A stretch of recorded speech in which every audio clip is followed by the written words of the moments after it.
उदारवाद का पहला चरण, फर्स्ट फेज ऑफ लिबरलिज्म।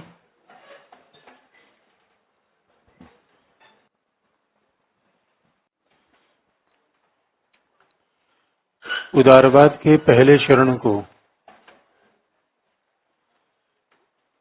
नकारात्मक उदारवाद भी माना जाता है,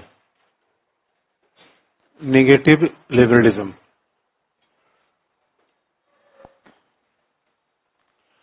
अब आपको याद दिला दें कि शब्दों से हम शब्द को निकालते हैं और कैसे हमें कॉन्सेप्चुअल पढ़ना पड़ता है, हिस्टोरिकल नहीं। अच्छा, जब हम लिबरलिज्म शब्द की बात आएंगे, जहां हमारे सामने उदारवाद शब्द दिखे, उसका मतलब होता है व्यक्तिवाद, स्वतंत्रता, संविधानवाद या पूंजीवादी अर्थव्यवस्था। एक शब्द आपके सामने जैसे दिखे उसमें मतलब जैसे भी इवन लिबरलिज्म जहां भी हमने लिख दिया उसके वही बेसिक मतलब होंगे। इसे कई बार कहा जाता है पढ़ने में अगर हम समझ के पढ़ते हैं तो यहां पे हमें आसानी होती है। अब सवाल है, उदारवाद तो हमने देख लिया कि it believes in liberty of individual, आजादी की बात करता है, व्यक्ति की बात करेगा, कॉन्स्टिट्यूशनिज्म की बात करेगा। लेकिन फिर नेगेटिव का मतलब क्या है? तो नेगेटिव का ये मतलब हो जाता है कि जो पहला फेज है उदारवाद का, वो जो राज्य के काम नकारात्मक मानता है। क्योंकि आप याद रखिए, उदारवाद हम पढ़ रहे हैं पॉलिटिकल थियरी के अंतर्गत, और पॉलिटिकल थियरी का संबंध राज्य सरकार के साथ होता है। तो जो उदारवाद राज्य के कार्य को नकारात्मक मानता है, या जो उदारवाद राज्य के काम को पुलिस स्टेट जैसा मानता है, नाइट वॉचमैन स्टेट जैसा मानता है, उसे हम क्या कहते हैं? नकारात्मक। अब अगर राज्य का नकारात्मक काम है, negative functions of state means state is just like a night watchman.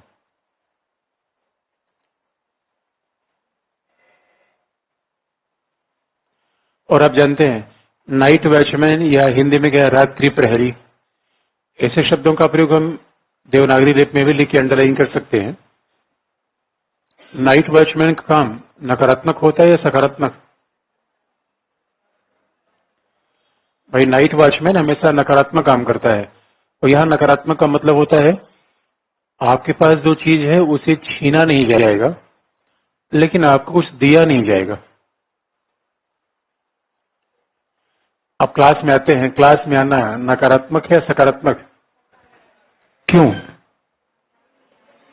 कुछ आप लेके जाते हैं, कुछ सीख के जाते हैं, तो दैट इज नेगेटिव। पॉजिटिव और नेगेटिव का मतलब है पुलिस स्टेशन का काम नेगेटिव है या पॉजिटिव? नेगेटिव। पुलिस स्टेशन का मूल काम क्या है? जो आपके पास है सामान, वो कोई छीनने ना पाए। अगर आपके पास कुछ है ही नहीं है तो पुलिस का कोई इससे मतलब नहीं है। अब मान लीजिए कि 1 महीने का आपका दिल्ली में कहीं से पैसा जुगाड़ नहीं हो पा रहा है, और जाके 100 नंबर का कंप्लेन कर दिया कि हमें 1 महीने खर्चा दिया जाए, तो पुलिस क्या करेगी? अब देखेंगे, नाइट वॉचमैन का मूल काम होता है सिटी बजाए रखना। Night watchman is like a whistle blower, वो सिटी बजाती रहेगी और ये आपको दूसरे के अतिक्रमण से सुरक्षा दे देगी। लेकिन अगर आप खुद बीमार हैं तो नाइट वॉचमैन आपके लिए दवाई लेकर नहीं आएगा। इसलिए जो कहते हैं राज्य काम नकारात्मक है, it's like night watchman state. तो हमने कहा एक एक शब्द को हम वो ध्यान से पढ़ते हैं। यही जब अगर आप शब्द को ध्यान से नहीं पढ़ेंगे तो आपको फिर लगेगा भारी भरकम चीज है। अच्छा, इसी स्टेट को हम ये भी कह सकते हैं पुलिस स्टेट, पुलिस राज्य। ये भी आप जानते हैं पुलिस का क्या काम होता है? पुलिस का काम नकारात्मक है सकारात्मक? क्या है? नकारात्मक। पुलिस का काम नकारात्मक है। नकारात्मक इसलिए है कि पुलिस हमें कभी कुछ देती नहीं है। अभी तक आपको पुलिस ने कभी कुछ दिया है? अच्छा, पुलिस स्कॉलरशिप देती है, ब्रेकफास्ट देती है, लंच, डिनर, कुछ भी नहीं देती। पुलिस क्या देती है? सुबह सुबह उसका नाम नहीं लेंगे, सुबह सुबह नकारात्मक बात कीजिए। वैसे नकारात्मक हमें करना पड़ रहा है, इसलिए कुछ बातें हमको बतानी पड़ रही है। इसे नकारात्मक उदारवाद का सीधा सा मतलब है राज्य का काम कैसा होना चाहिए, नेगेटिव। जब स्टेट दो ही काम करेगा और स्टेट का इसका मतलब है, और तीसरा है सेना का नकारात्मक होता है सकारात्मक। वैसे तो आजकल तो चीजें थोड़ा सा बदल गई हैं, लेकिन परंपरागत रूप में सेना का मूल काम नकारात्मक होता है। मतलब army protect the citizen from external aggression. Pakistan चीन हमारे ऊपर हमला न कर दें, therefore we are deploying army on the border. Army हमें कुछ देती थोड़ी है, हमारे ऊपर हमले से बचाती है, इसका सीधा सा मतलब है। इसीलिए चूंकि राज्य के काम नकारात्मक है, इससे उदारवाद के स्वरूप को क्या कहा गया, नकारात्मक। अब आप देखिएगा, अगर राज्य के काम इस तरीके के हैं, नाइट वॉचमैन, पुलिस स्टेट और नागरिकों की रक्षा करना बाहरी हमले से, अब देखिए राज्य का काम कम है या ज्यादा?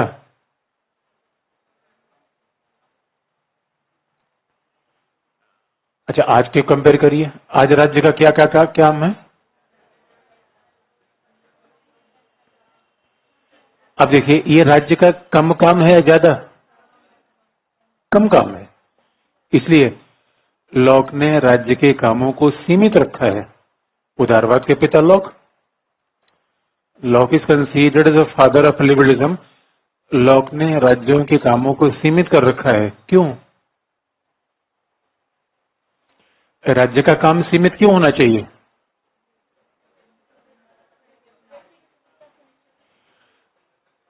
अगर सवाल यह है राज्य का काम सीमित होगा तो व्यक्ति की स्वतंत्रता ज्यादा होगी। बात को बड़े सिंपल तरीके से समझ लीजिए।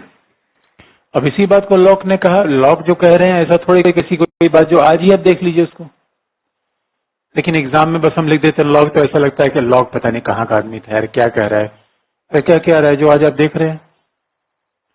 बहुत सीधी सी बात है, अगर राज्य सब कुछ काम करे, राज्य शिक्षा दे, स्वास्थ्य की सुविधा दे, एयरलाइंस, टेलीकम्युनिकेशन, बैंकिंग, सब कुछ राज्य करे, हॉस्पिटल, इंडस्ट्री, व्यक्ति को कार्य करने के लिए क्या बचेगा? सीधी लॉजिक है कि नहीं भाई? सीधे से इसका मतलब है राज्य का काम बढ़ेगा, व्यक्ति की स्वतंत्रता नीचे जाएगी। भाई स्वतंत्रता का मतलब क्या? Freedom of choice. एक तो बात है, सही स्वतंत्रता बाजार देता है या राज्य देता है? सही स्वतंत्रता बाजार देता है या राज्य देता है? क्या? बाजार। बाजार में फ्रीडम ऑफ चॉइस है। आप ऐसा डीओ लगा लीजिए पूरा क्लास महक रहा है, freedom of choice. This is freedom of choice. और अब देखिए राज्य के पास, अच्छा बाजार में आप जाएंगे, मोबाइल एक है कि 10 है? 10 है। कपड़े एक हैं कि 10 हैं? 10-50। Freedom of choice. एक बात याद रखिए, सही आजादी बाजार में ही होती है। और एक खास बात है, बाजार कभी मैं बाध्य नहीं करता। कई बार क्या होता है, हम किसी दुकान पे जाते हैं, 5 घंटा कपड़ा देखा, भैया ये भी दिखा दो। अच्छा, कई लोग शर्माते नहीं, तो बड़ा मुझे तो बड़ा एम्बेरसमेंट फील होता है। 10 कपड़ा देख यार, कम से कम एक तो ले लो यार। 10 कपड़ा देख क्या गया, मुझे पसंद नहीं आया, जल्दी है। और दुकानदार बेचारा कुछ नहीं कर सकता, देखता रह जाता है। पूरा समोसा खा लिए, उसका टेस्ट अच्छा नहीं था। लो, market gives absolute freedom of choice. सही आजादी बाजार में होती है, ऐसा नकारात्मक उदारवादियों का मानना है। इसलिए एक बात याद रखिए, जब व्यक्ति बिल्कुल स्वतंत्र हो जाएगा, ऐसा उदारवादी मानते हैं। तो मैं एक आपको और विकल्प दे रहा हूं। उदारवादी इसलिए कहा जाता है, लिबरलिज्म शब्द ही बना हुआ है लिबर्टी से। लिबर लैटिन भाषा का लिबर शब्द है, जिससे लिबरलिज्म बना, आजादी बनी। अब सवाल है कि उदारवादियों से पूछा जाए कि ठीक है भाई, आप आजादी की बात करते हो और ये चाहते हो कि राज्य के काम कम से कम रहे, राज्य काम ज्यादा न होने पाए, और हमने एग्जाम्पल बता दिया how expansion of functions of state limits the liberty. बात को और व्यवहारिक एग्जाम्पल बता दें। उत्तर कोरिया में राज्य का काम ज्यादा है या कम है? व्यक्ति की आजादी कहां तक है? सीमित है। व्यक्ति आजादी अपने आप सीमित हो गई। तो ऑप्शन दूसरा है, अगर राज्य न हो तो क्या होगा? हम एक ऐसा विकल्प पर विचार करें कि राज्य को ही खत्म कर दें, तो ऐसा ही पूर्ण आजादी मिलेगी। एक बात याद रखिए, राज्य अच्छाई है या बुराई है? स्टेट इज अ गुड और इट इज एन एबल? आपको याद दिला दें, हमें शास्त्र यही देखिए फर्क है। विषय की स्पष्टता, इसलिए हम नकारात्मक उदारवादियों के अनुसार सोचेंगे, पूरे उदारवाद के अनुसार नहीं। और आपने सब कुछ पढ़ा होगा इसलिए कंफ्यूज कर रहे हैं हम। मैं पूछ रहा हूं कि नकारात्मक उदारवादियों के हिसाब से क्या होगा? ये लोग मानते हैं राज्य इज ए नेसेसरी इबिल। राज्य क्या है? आवश्यक बुराई है। ये उदारवादियों का बड़ा शास्त्रीय उदार, अब ध्यान से देखना है कि जब पढ़िए तो इत्मीनान से पढ़िए कि शास्त्रीय उदारवादी क्या कह रहे हैं। फिर उसके बाद एक एक शब्दों को पढ़िए, कंपेयर करिए, फिर पेज पे बैठ के लिखिए ऐसे, तो अपने आप स्पष्टता होती जाएगी। हड़बड़ी में पढ़ेंगे तो बात नहीं बनेगी।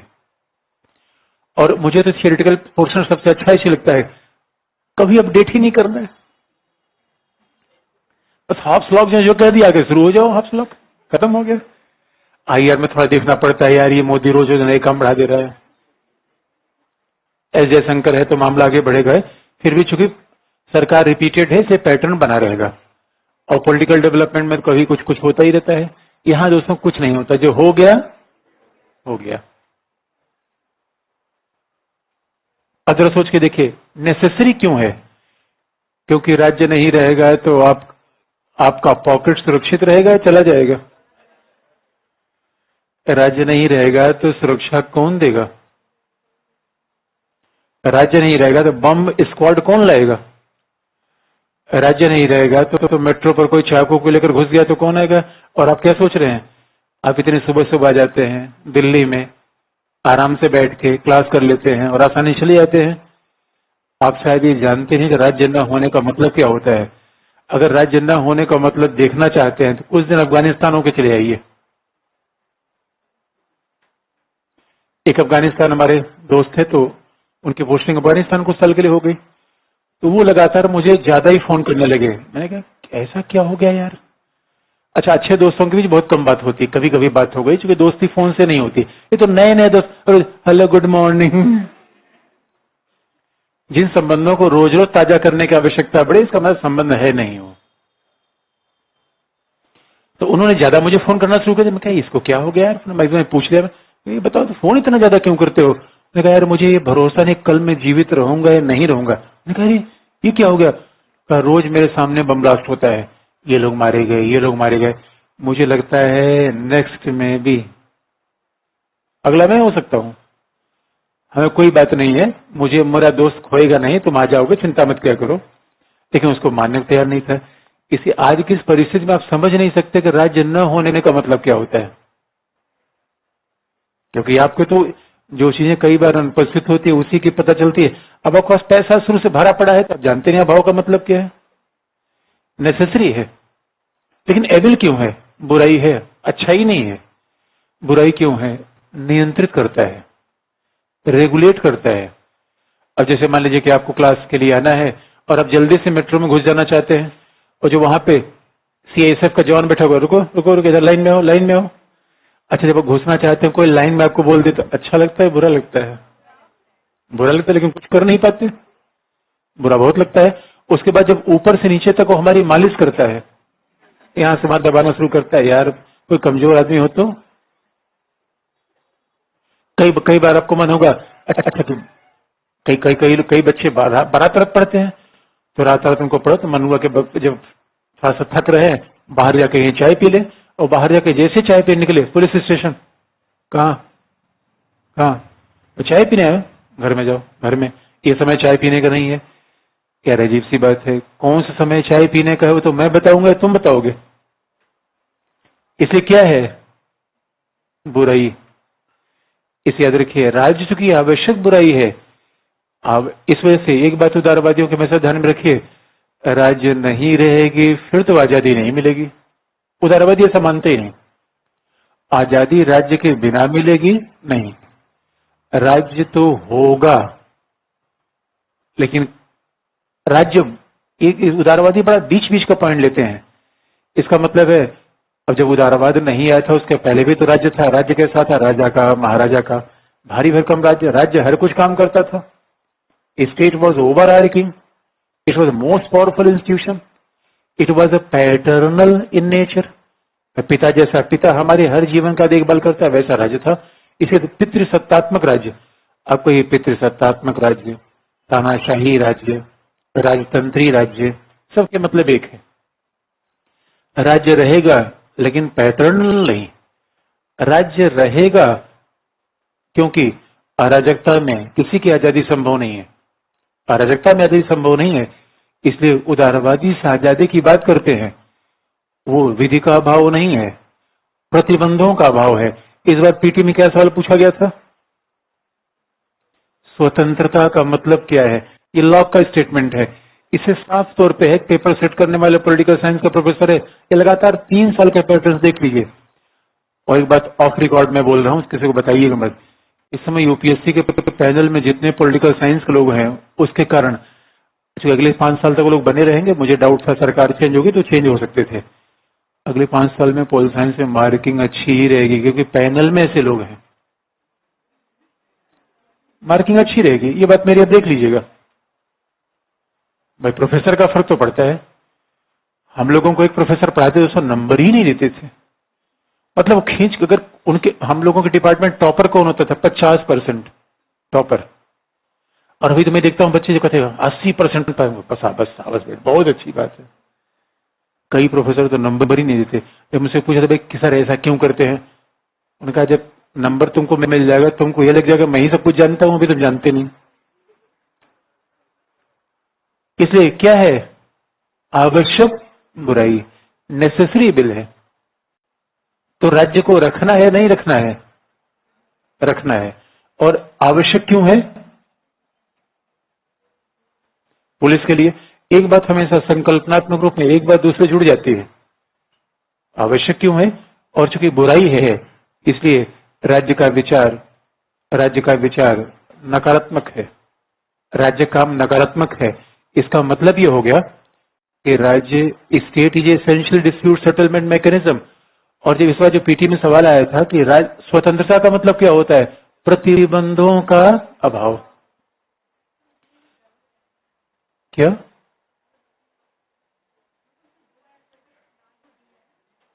एक ही आंसर होगा, प्रतिबंध का अभाव, अब्सेंस ऑफ रिस्ट्रेंट। उसके अलावा 4 ऑप्शन में कोई आंसर नहीं होगा, उसमें रत्ती भर भी डाउट नहीं है।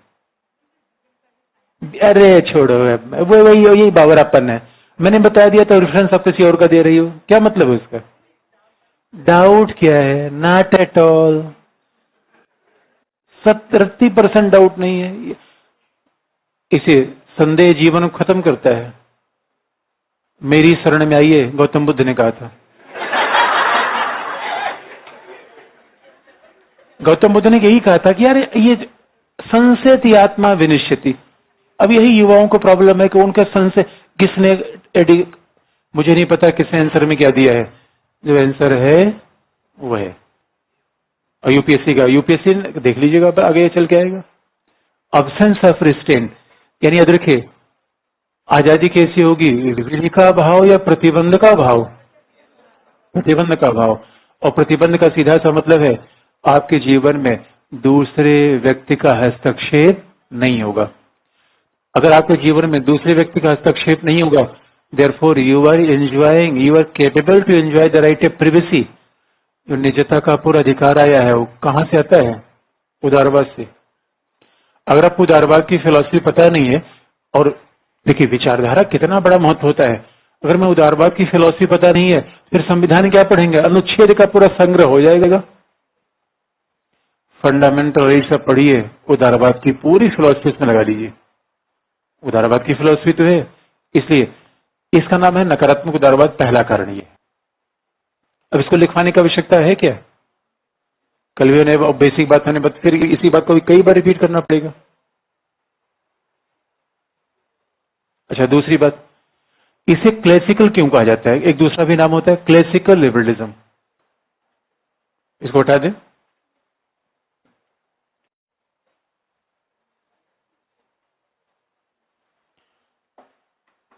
अच्छा, दो तीन शब्द और आपको याद कभी आप देखिएगा नोट्स में, इसी का दूसरा नाम क्या है? क्लासिकल लिबरलिज्म, शास्त्रीय उदारवाद। क्लासिकल का मतलब ये होता है, शास्त्रीय का मतलब होता है किसी भी चरण में पहला प्रयोग, आरंभिक प्रयोग, दैट इज ए क्लासिकल। किसी भी क्षेत्र में जो पहला होगा, उत्पत्ति होगा, पहला चरण होगा, क्लासिकल। जैसे क्लासिकल म्यूजिक आप देखिए, क्लासिकल सॉन्ग, क्लासिकल म्यूजिक। तो क्लासिकल शब्द का मतलब होता है आरंभिक, पहला। और दूसरी बात है, नकारात्मक उदारवाद को जब भी हम पढ़ते हैं तो क्लासिकल उदारवाद, नकारात्मक उदारवाद का ही है, अभिप्राय एक है। इसमें एक दो तीन शब्द और आते हैं जो मैं आपको बताना चाहता हूं। जैसे आप देखेंगे पैटर्नल गवर्नमेंट, पितृसत्तात्मक सरकार। कई बार आपने देखा होगा, आप पैटर्नल गवर्नमेंट कहिए, पितृसत्तात्मक शासन कहिए। दूसरा मोनार्की या राजा का शासन कहिए, या तीसरा एब्सोल्यूट गवर्नमेंट कहिए, निरपेक्ष शासन कहिए। आशय एक है,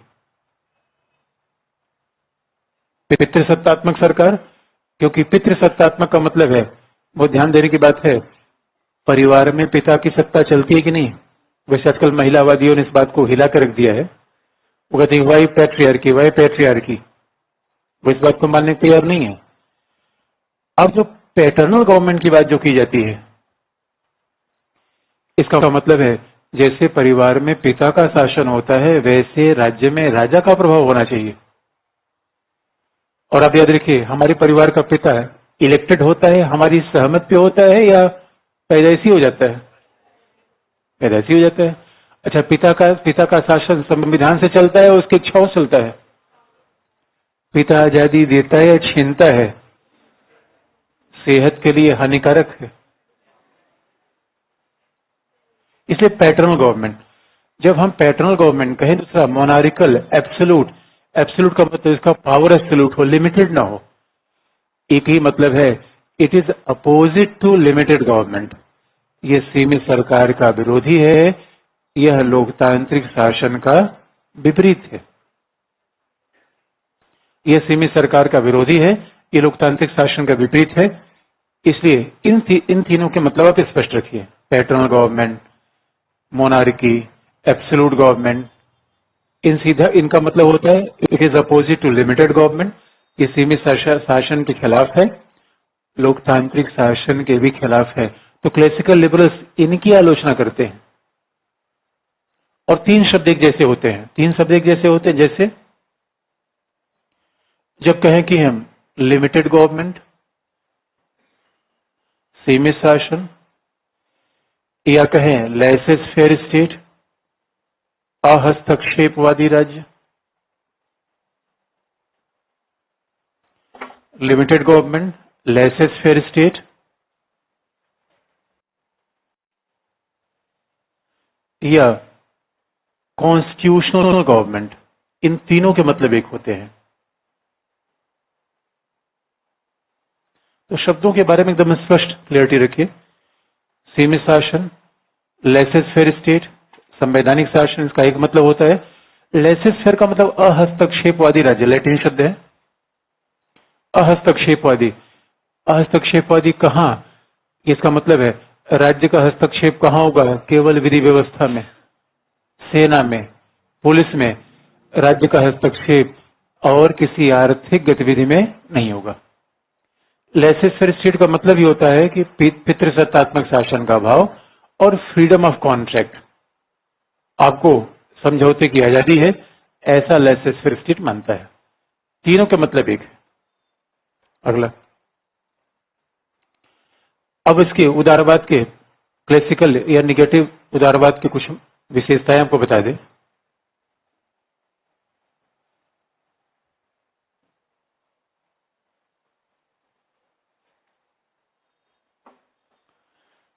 अब इसकी विशेषता आपको बता दें कि what is the features of liberalism in the first phase. तो पहला, व्यक्ति की स्वतंत्रता को अत्यधिक महत्व दिया गया।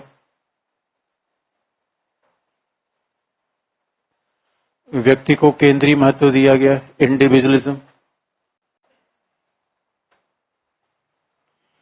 व्यक्ति की स्वतंत्रता को केंद्रीय महत्व दिया गया, व्यक्ति को केंद्रीय महत्व दिया गया। कॉन्स्टिट्यूशनल गवर्नमेंट या संविधानवाद, संवैधानिक सरकार या संविधानवाद को महत्व दिया गया। चौथा, मार्केट इकोनॉमी या कैपिटलिस्ट इकोनॉमी को केंद्र में रखा गया।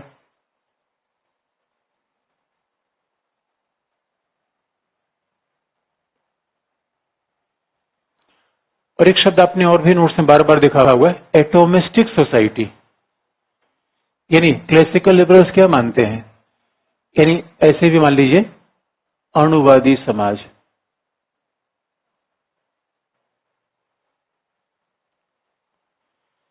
एटोमिस्टिक सोसाइटी, ये अगर नकारात्मक उदारवादियों की मान्यता आप देखेंगे, ये उदार व्यक्ति की आजादी को बल देते हैं, व्यक्तिवाद को महत्व देते हैं, संविधानवाद को।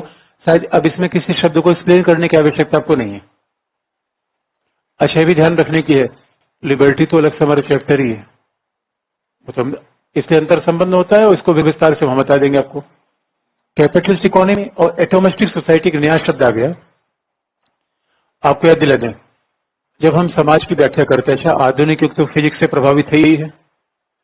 Even I have already told you that even liberalism is impacted by the scientific revolution in the Europe. जो वैज्ञानिक क्रांति हुई यूरोप में, उससे उदारवाद पर बड़ा प्रभाव आता है। तो कई ऐसे विचारक थे जो फिजिक्स का प्रयोग करते हैं पॉलिटिक्स में। दे various thinkers are there.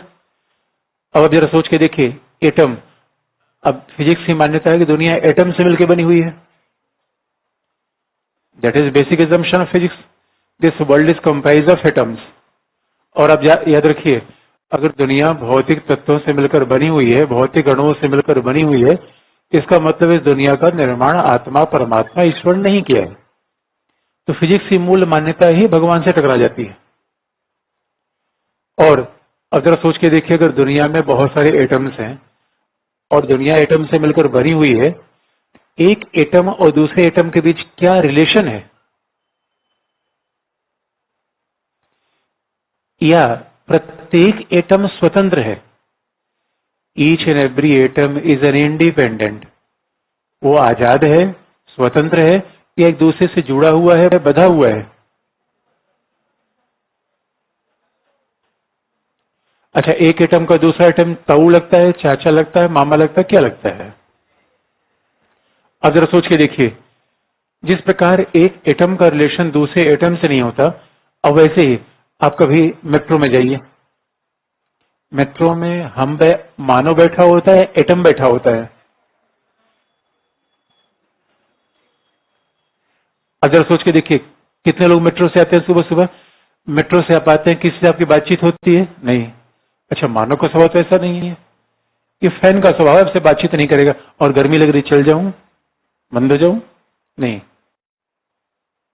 Fan वस्तुएं आपको देखकर रिएक्शन नहीं करती, मानव है आपको देखकर रिएक्शन न करे, इसका मतलब ह्यूमन बीइंग नहीं है। लेकिन दोस्तों, जरा सोच के देखिए, आप अपने गांव में खड़े होइए, तो गांव का कोई व्यक्ति बोलेगा या ऐसे निकल जाएगा? बोलेगा, आपको पहचानता है, जानता है। मेट्रो में, मेले में भी हम अकेले होते हैं दोस्तों, और एक एक एटम होते हैं। कुछ एटम किसी डब्बे में चढ़ेंगे स्टेशन पे, दूसरे एटम धर धरा के निकल जाएंगे, कोई किसी से परिचय नहीं। कई बार तो ऐसा होता है, आपको कोई हमारे सामने खड़ा है, एक बार देखा, हम एक बार देखा, हमने इधर मुक लिया, वो इधर मुक लिया, 2-3 बार देखा, क्या बात करें? इसलिए ये भी देखिए एटम में भाग रहा है। इसलिए आपको याद रहे, व्यक्तिवादी व्यक्ति प्रधान समाज को व्यक्त करने के लिए अगर किसी वैज्ञानिक शब्द का प्रयोग करें उसका नाम क्या होता है? एटोमिस्टिक सोसाइटी, या इसीलिए कुछ मास सोसाइटी। व्यक्तिवादी समाज को प्रकट करने के लिए अगर दूसरा एक शब्द ढूंढे इसका मतलब क्या होता है? अणुवादी समाज।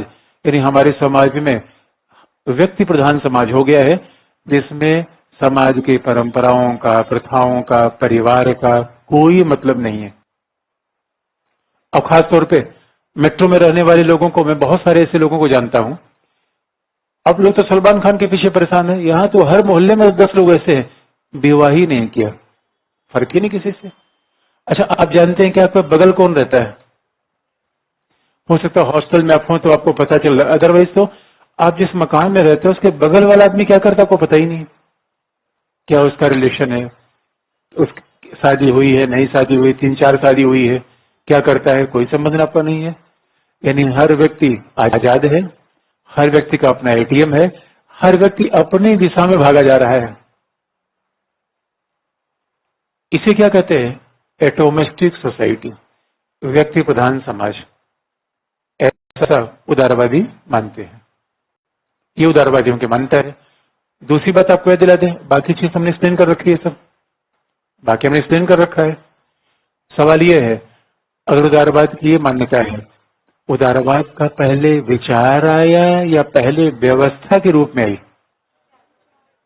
पहला देखेंगे, लिबरलिज्म में भी वे ऑफ लाइफ, पहला लिबरलिज्म में भी आइडियोलॉजी, लिबरलिज्म में भी पॉलिटिकल सिस्टम टू। उदारवाद, उदारवाद कैसा हो सकता है? जीवन शैली के रूप में हो सकता है, कल हमने आपको बताया था। यानी उदारवाद कैसा होता है? विचारधारा के रूप में। उदारवाद पॉलिटिकल सिस्टम के रूप में भी हो सकता है। उदारवाद पॉलिटिकल सिस्टम के रूप में कैसा होगा? और पहले लगा कहां? थोड़ा सा इसमें लिख लीजिए अगला। अब देखिए, इस मान्यताओं को लिखवाने की आवश्यकता नहीं, एक्सप्लेन करने, कल मैंने इसी को विस्तार से बता दिया था आपको। अगला,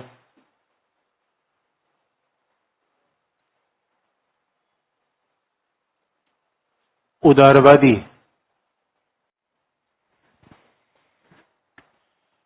विचारों का प्रतिपादन, लॉक।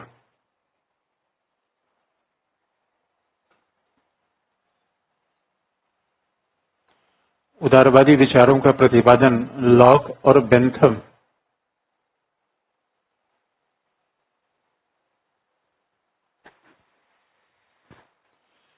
लॉक और बेंथम जैसे विचारकों के द्वारा किया गया।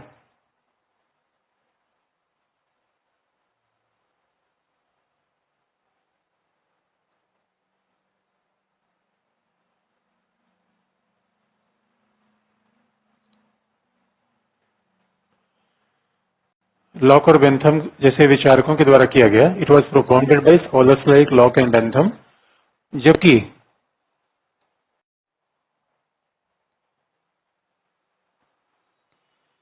जबकि इसका राजनीतिक व्यवस्था के रूप में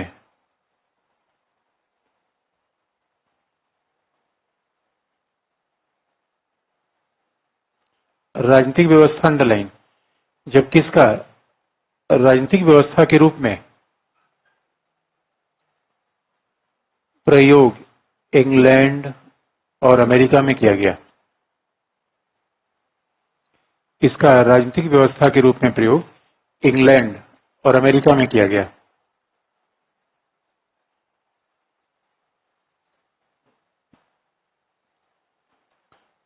It was utilized as a political system first in England, later in United States of America। और आप याद रखिए, अमेरिका के संविधान निर्माता जेफरसन मेडिसन ने उन्हीं विचारों को अपना लिया जिसे उदारवादियों ने, लॉक जैसे लोगों ने अपनाया था। अगर उदारवाद सीमित शासन, संवैधानिक शासन का नाम है, इसका प्रयोग किसने किया है? जेफरसन मेडिसन ने। अमेरिका का संविधान बनाओ पहला लिबरल मॉडल था, अच्छा, ब्रिटेन में संविधान विकास के परिणाम स्वरूप आ गया, तो यूरोप और अमेरिका, इसका मतलब उदारवादी विचारधारा अपने ओरिएंटेशन में यूरो अटलांटिक है। और आगे चल के हम जब कंपैरिजन करेंगे, अगर जरा सोच के देखिए, जो विचारधारा अपने ओरिएंटेशन में यूरो अटलांटिक है, क्या वो पूरी दुनिया के लिए सुटेबल हो सकती है? अब वो ध्यान से देखेंगे, आगे चल के हम देखेंगे, आज भी सेकुलर वैल्यूज पे लोग सवाल उठाते नहीं उठाते हैं। और कल मैं देख रहा था, कल मैंने न्यूज़पेपर देखा, उसमें ईरान की एक महिला का फोटो दिखा गया था, और उसमें न्यूज में बात थी कि सरकार ने वहां सख्त आदेश दे रखा है, ईरान जैसे देशों में ड्रेस कोड है कि महिला का ड्रेस कोड होना चाहिए। तो सवाल है, ईरान उदारवादी मूल्यों क्यों माने? और कई बार हम ऐसा प्रोजेक्ट कर लेते हैं, ना जो उदारवादी मूल्य है वही दुनिया के लिए अच्छे हैं, सबके लिए अच्छे हैं। हमें क्रिटिकल एग्जामिनेशन भी करना है, बिकॉज वी विल, आखिर में ये सवाल तो उत्पन्न होना ही चाहिए भाई। अच्छा, अब जरा सोच के देखिए, एशिया में खास बात है, एशिया में समाज, महातिर मोहम्मद थे, मलेशिया के प्रधानमंत्री। महातिर मोहम्मद ने कहा, अरे भाई, these values are western and why we should adopt that values. इसे जरा सोच के देखिए, उदारवादी विचारधारा क्या होती है कि मेरे पास एक गाय है, भैंस है, तो मैं गाय का दूध खुद मैं पीऊंगा और जब मर्जी गाय को बेच दूंगा। जबकि याद रखिए, हमारी भारतीय परंपरा ये कहती है, अगर हमारे पास एक गाय है और हम परिवार के इकलौते कमाने वाले हैं, उसमें सबका हिस्सा होता है। जो बात महातिर मोहम्मद ने कही वो एशिया के लागू है। आखिर में बताइए, आप अपनी प्रतिभा और क्षमता के मालिक हैं या आपकी क्षमता में बहुत सारे लोगों ने योगदान दिया? ये समाज है, परिवार है हमारा विस्तार का, केवल आप अपनी चिंता करेंगे। That is a point of debate जो उदारवाद में आता है। इसे ये कहना कि उदारवाद हम, that is a point of debate कि आखिर में उदारवाद अगर पश्चिम से उत्पन्न हुआ, वही वी शुड अडॉप्ट, और हमने किस सीमा तक अडॉप्ट किया है। लेकिन आप देखेंगे, हमारा संविधान किस विचारधारा बना हुआ है? उदारवाद। हमारे यद्यप हमने उसको थोड़ा समाजवादी गांधीवादी डायमेंशन दे रखा है, लेकिन वास्तविकता तो हमारा संविधान का फाउंडेशन लिबरल है। इस डिबेट पर हम आएंगे कि why only liberal values are so much important in this world. अच्छा, अजीब सी बात नहीं होती, जो कपड़ा न पहने वो आधुनिकता का प्रतिबिंब, और जो कपड़ा पहन ले वो दकियानूसी पिछड़ा। ये कौन सी बात है दोस्तों? लेकिन अभी से विचार होकर करेंगे, इन सवाल है, विचार ही तो बनाना है। इसे याद रखिए, वैचारिक रूप में आप इतने शक्तिशाली हो जाएंगे, कोई ऐसे आप लिखिए, आजादी पर आ जाए ऐसे लिखिए, दंतना के बस नाम मतलब उसमें लिखिएगा, ऐसे ऐसे मोटे मोटे शब्द नहीं। ये विषय में, ऐसे में विषय का बेसिक फर्क ये होता है, हम आपको विचार दे देंगे, विचारक के नाम और की टर्म वहां नहीं लिखना है। विषय में की टर्म नहीं लिखेंगे, पेनलाइज हो जाएंगे। ऐसे में की टर्म लिखना शुरू कर देंगे, समझेगा अरे पॉलिटिकल साइंस का स्टूडेंट है, वो बार बार उधर भाग रहा है, लॉ के बेंथम। नहीं नहीं, उनका विचार दीजिए, नाम नहीं, नाम नहीं, की टर्म नहीं, लेमैन के रूप में लिखिए उस बात को। इसलिए अगली बात है, अब जरा हम अगला देख लें, लागू हो गया। अब अगला है शास्त्रीय उदारवादी विचारधारा की आलोचना।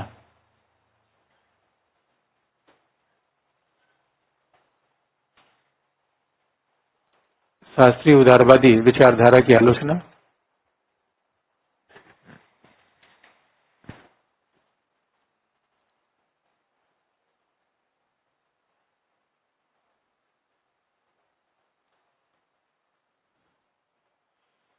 पहला, मार्क्सवादियों के द्वारा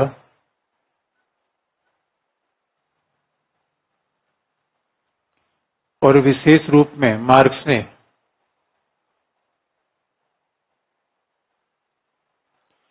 मार्क्सवादियों के द्वारा और विशेष रूप में मार्क्स ने इस उदारवादी विचारधारा को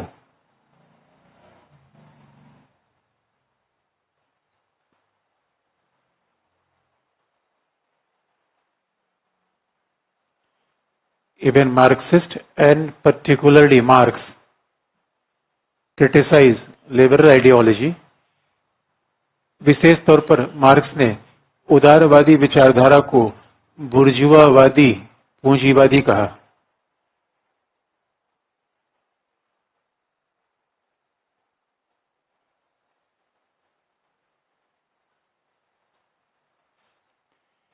They have projected this liberal ideologies as a bourgeoisie and capitalist.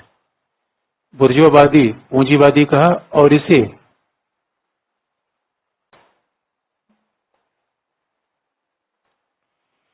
इसे प्रगामी और यथा स्थितिवादी कहा।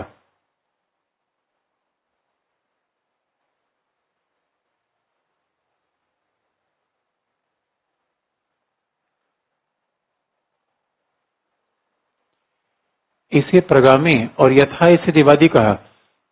यथास्थितिवादी का मतलब है status quoist. Status quoist means which doesn't believe in a change। इसे क्या कहें? यथा स्टेटस कोइस्ट मतलब प्रगामी। अब देखिए, अभी तक हमने पढ़ा था कि उदारवादी विचारधारा प्रगतिशील है। उदारवादियों से मानेंगे तो ऐसा लगता है उनकी विचारधारा प्रगतिशील है। ऐतिहासिक परिप्रेक्ष्य देखेंगे तो ये भी लगता है उनकी विचारधारा प्रगतिशील है, लेकिन बारीकी देखने पर ऐसा लगता है no, they are retrospective, they are regressive. Therefore liberal ideology retrospective, it is regressive, वो प्रगामी है। और यथास्थितिवादी का मतलब है जो जिस स्थिति में है उसी को बनाए रखना चाहती है, जबकि मार्क्सवादी विचारधारा क्रांतिकारी है, रेवोल्यूशनरी और स्टेटस को इसमें फर्क है। Revolution means which is seeking for the qualitative change in society, that is revolutionary. क्रांतिकारी परिवर्तन चाहिए, हम समाज को बदल के रख देंगे। इसे मार्क्सवादियों से पूछा गया, और संयोग की बात है इंग्लैंड में लिख के रह के मार्क्स लिख रहा था। मार्क्सवादियों की विचारधारा मेरे से पढ़नी है, लेकिन मार्क्स बाबा से पूछा गया बताओ, ये बताओ मार्क्स बाबा, आजादी किसको मिली? उनका अंबानी को मिली है, अदानी को मिली है। और हमने तो उदारवादियों ने क्या कहा? जा सिमरन जा, जी ली जिंदगी। हमने सिमरन से नहीं पूछा तुम्हारे पास एटीएम है कि नहीं है, तुम कहां जाओगी? सिमरन पढ़ी लिखी थी या नहीं लिखी थी, उसको कहीं नौकरी मिली या नहीं मिली, उसके बाद हमने कोई पूछताछ की?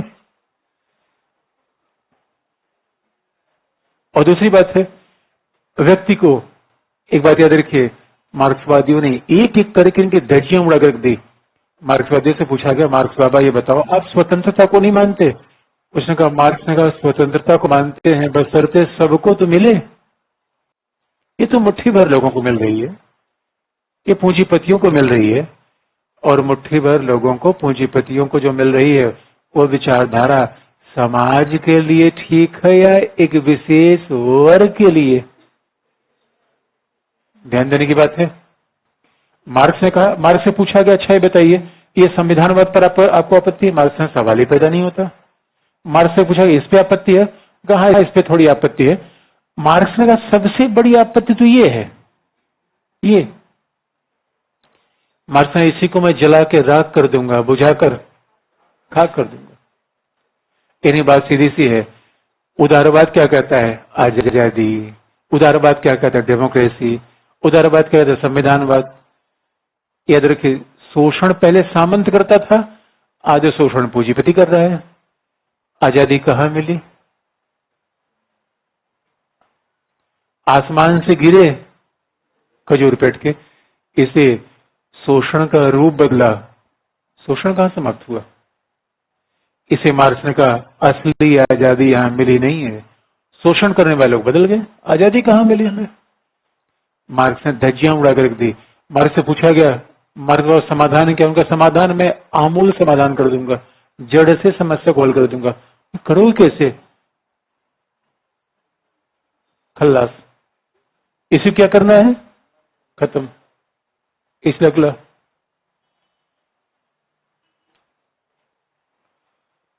मार्क्सवादियों ने कहा ये वर्ग विशेष की विचारधारा है।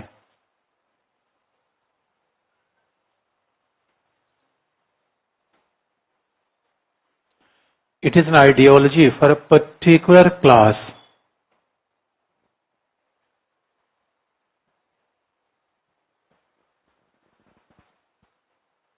मार्क्सवादियों ने कहा है वर्ग विशेष की विचारधारा है, पूरे समुदाय की भलाई का विचार नहीं है। It is not an idea for the wellbeing of society.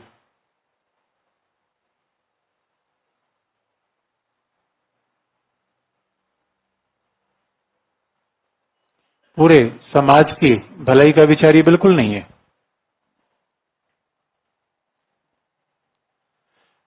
अच्छा, जैसे मार्क्सवाद की आलोचना आई, उदारवादी ये बात सुन रहे थे। उदारवादी ने इस बात को गहरे से देखा, और इंग्लैंड में तो ऐसी बात हुई कि 1840 के बाद, क्योंकि उदारवादी ये मानते थे कि अगर आप व्यक्ति को खुला छोड़ देंगे तो पूरे समाज की भलाई हो जाएगी। ऐसा नहीं हुआ। उदारवादियों ने काम तो अच्छा किया, व्यक्ति को आजाद कर दिया, व्यक्ति को कई बंधनों से हटा दिया। राजा का बंधन नहीं रहा, परंपरा का बंधन नहीं, धर्म का बंधन नहीं, ये बंधन टूट गए। लेकिन सवाल ये है, बंधन तो सबसे बड़ा आर्थिक होता है, बंधन अभी भी लगा रहा। अब जरा सोच के देखिए, अब उदारवादियों से पूछा गया, उदारवादियों ने कहा सभी को छोड़ दो, सभी भला हो जाएगा। सभी को छोड़ देने से सभी का भला हो जाता तो समाज में कोई भीख मांगने वाला न रहता। सभी को छोड़ देने सभी का भला हो जाएगा, तो उदारवादी क्या कहते हैं, पूंजीपति को भी छोड़ दिया जाए, श्रमिक को भी छोड़ दिया जाए। उदारवादी कहते हैं freedom, freedom of contract. Freedom of contract का मतलब है कि पूंजीपति और श्रमिक के बीच समझौता होगा, और पूंजीपति श्रमिक को कितना पैसा देता है ये पूंजीपति की मर्जी है। श्रमिक काम करना चाहता है, नहीं काम करना चाहता, this is choice of labour. ये तो समझौते का परिणाम है, इसमें राज्य सरकार की भूमिका की आवश्यकता ही नहीं है, इसमें तो राज्य सरकार रहेगा ही नहीं। इसलिए जो बात बहुत ध्यान में रखने की आवश्यकता है, इज वेरी इंपॉर्टेंट। अगर आप पूरे समाज में सबको खुला छोड़ देंगे, समाज में सबकी परिस्थितियां बराबर की नहीं होती, इसे समाज कैसा होगा, सर्वाइवल ऑफ द फिटेस्ट। उदारवादियों को गंभीर समस्या थी, बल्कि एक उदारवादी बड़ा था, व्यक्तिवादी इतना बड़ा था वो, स्पेंसर।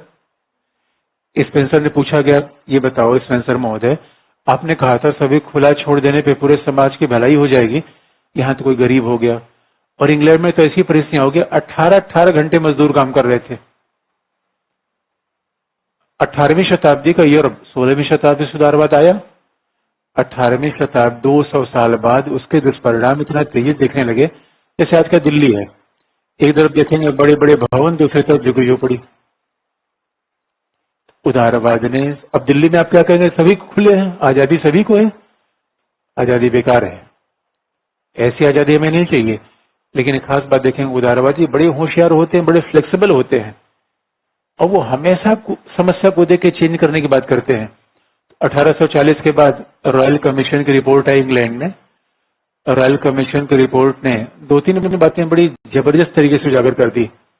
रॉयल कमीशन की रिपोर्ट ने कहा कि भाई देखो, उदारवादी विचारधारा ने, उद्योग ने, पूंजीवाद ने सबका भला नहीं किया है। नंबर 1, गरीब गरीब हो गया, अमीर अमीर हो गया। और तीसरा, समाज में सभी की परिस्थितियां समान नहीं है। और आप ये कह रहे हो राज्य का काम क्या है, व्यक्ति के जीवन में हस्तक्षेप करना नहीं है, राज्य ने सबको आजाद कर दिया है। इस वजह से अब ये विचार होने लगा कि नहीं नहीं, कुछ बेहतर काम किया जाए। जबकि स्पेंसर से पूछा गया था, बताओ भाई क्या किया जाए, तुम्हारा क्या मानना है। स्पेंसर ने कहा देखो एक बात बताएं, ये जो बूढ़े हैं, गरीब हैं, अपंग हैं, लाचार हैं, ये समाज की प्रगति को रोक रहे हैं, इनको बोरिया में भरो, समुद्र में फेंक दो। जबकि स्पेंसर खुद ही, क्योंकि स्पेंसर से पूछा गया यार गरीबी फैल रही है, तुम ऐसी बात करो, एक नंबर के सब काहिल है, सब कामचोर, बुद्धिहीन, ये समाज की प्रगति को पीछे करेंगे, सब खत्म करो। जबकि स्पेंसर की शारीरिक हालत ऐसी थी कि वो कभी 2-3 मिनट आंख खोल नहीं पाता था। वो इतना बड़ा विद्वान था, लेकिन उसकी आंख में प्रॉब्लम थी। तो वो क्या करता था, अपने एक सहायक को ले जाके नदी में तैरता, नदी में नाव से चलता रहता था, बोलता था, उसका सहायक उसकी किताब लिखता था, man versus state, man versus wild नहीं, मैन वर्सेस स्टेट। तो वो किताब लिखता था। उस किताब में उसने व्यक्तिवादी की बिल्कुल पराकाष्ठा कर दी है। उसने कहा ना व्यक्ति जो पिछड़ रहा है पिछड़ने दो, हटाओ इनको। लेकिन क्या वैसा ही होना चाहिए? क्योंकि एक बात आप याद रखेंगे, अगर मानव समाज ऐसा हो गया तो एक बच्चा पैदा होता है आवश्यकता लेकर या क्षमता लेकर? पूंजीवाद आवश्यकता की बात करता है, क्षमता की बात करता है? क्षमता। क्षमता का मतलब जो बहुत मेहनत करेगा, जो युवा होगा, उसको चीजें मिलेंगी। बच्चा पैदा होता है आवश्यकता लेकर, व्यक्ति बूढ़ा होता है आवश्यकता लेकर। पूंजीवाद में प्रॉब्लम आ गई। लेकिन मार्क्स के साथ साथ लाइब्रेरी में एक और भी व्यक्ति उसी के साथ लिख रहा था, उसका नाम है जीएस मिल। जीएस मिल ने कहा हाँ हाँ यार, ये प्रॉब्लम तो उदारवाद में है, और इसलिए जीएस मिल ने उदारवाद में करेक्शन कर दिया। और शायद यही अंग्रेजों की सबसे बड़ी विशेषता है। इसे कहा जाता है उदारवाद को परिभाषित करिए, तो हम कहीं परिभाषा इसकी हो ही नहीं पाती, क्योंकि लगातार डेवलप हुआ है। ये लगातार अपने आप को करेक्ट करता चला है, ये लगातार अपने आप करेक्ट कर रहा है, और जो अपने आप करेक्ट करेगा, फ्लेक्सिबल रहेगा, वो सर्वाइव कर जाएगा। उदारवाद ने जब मिल ने बात कही, तुरंत उदारवाद ने अपने आप को करेक्ट कर लिया, और इसलिए उदारवाद का सेकंड फेज शुरू हुआ, जिसे कहा गया मॉडर्न लिबरलिज्म, आधुनिक उदारवाद। या इसका दूसरा नाम है revised liberalism.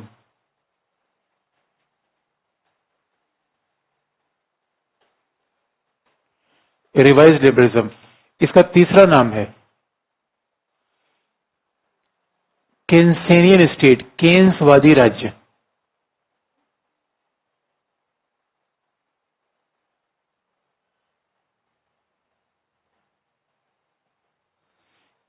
James Maynard Keynes was a very famous economist.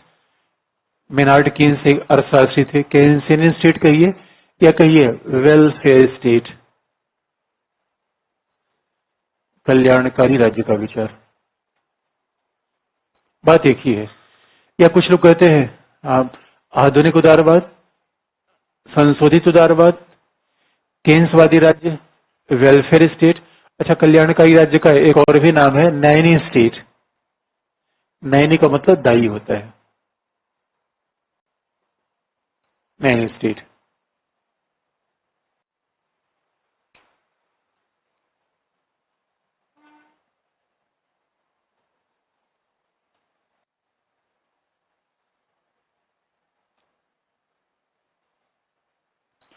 अब एक एक के मायने आपको बता देंगे। रिवाइज का मतलब संशोधन कहां किया गया? यहां पे क्लासिकल विचारों में संशोधन किया गया। दूसरा, केन्सियन स्टेट क्यों है, आगे कारण बता देंगे आपको। वेलफेयर का भी मतलब बता देंगे। देखिए, पहला अगर देखें, मॉडर्न का मतलब है उससे नया था। उदारवाद 16वीं शताब्दी में आया, इसने 18वीं शताब्दी में विचार दिया। इन्होंने मूल बात कही क्या? पहला। अच्छा, इसका और एक नाम है पॉजिटिव लिबरलिज्म, सकारात्मक उदारवाद।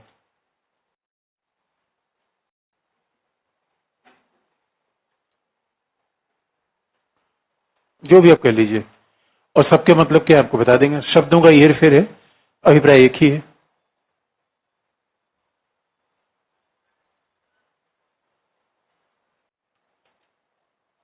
तो पहला पॉइंट है,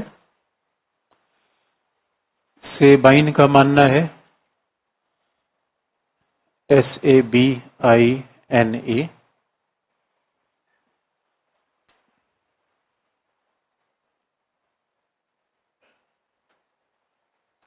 सेबाइन का मानना है कि शास्त्रीय उदारवाद में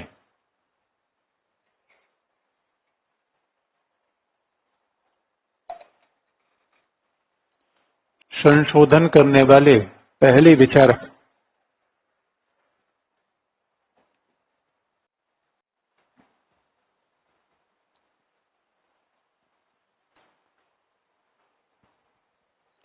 शास्त्रीय उदारवाद में संशोधन करने वाले पहले विचारक मिल है, J.S. Mill. J.S. Mill is the first thinker who amended the principle of classical liberalism. शास्त्रीय उदारवाद में संशोधन करने वाले पहले विचारक जीएस मिल हैं, जिन्होंने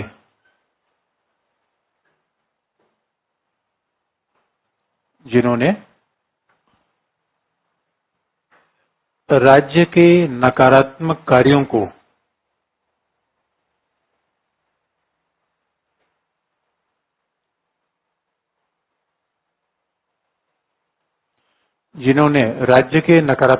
को सकारात्मक कार्यों में परिवर्तित कर दिया।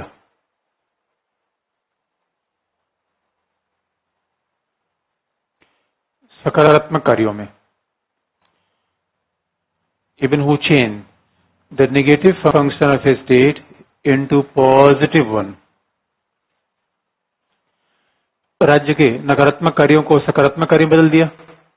तो खास तौर पे देखेंगे सकारात्मक का मतलब क्या होता है। राज्य काम सकारात्मक हो जाए तो उदारवाद क्या होगा, सकारात्मक। संशोधित क्यों, किसमें संशोधन, यहां, यही तो मतलब है इसका। अब आप देखेंगे कि मिल ने क्या कहा, मिल ने कहा कि राज्य का काम सकारात्मक क्यों होना चाहिए। इसका मतलब है अब राज्य पुलिस स्टेट का विचार नहीं रहा, क्योंकि मिल ने जो परिस्थितियां देखी और मिल ने राज्य काम सकारात्मक कैसे बनाया। अगला पॉइंट, मिल के अनुसार राज्य के द्वारा शिक्षा, स्वास्थ्य की सुविधा,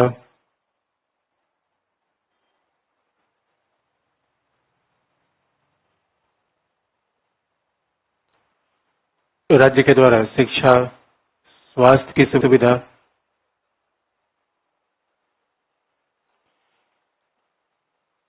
पेंशन,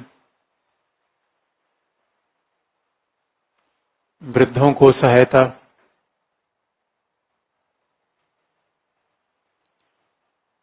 शिक्षा, स्वास्थ्य की सुविधा, पेंशन, वृद्धों को सहायता प्रदान की जाएगी।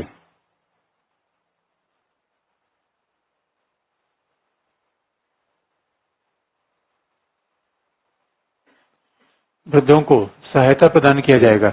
ये बहुत इंटरेस्टिंग पार्ट है। यानी आज राज्य का काम कैसा है, यही तो है। मिल ने कितनी आसानी से चेंज कर दिया। आप पूछेंगे, अच्छा आप पूछेंगे इसका मतलब है अब राज्य पुलिस और सेना मेंटेन नहीं करेगा।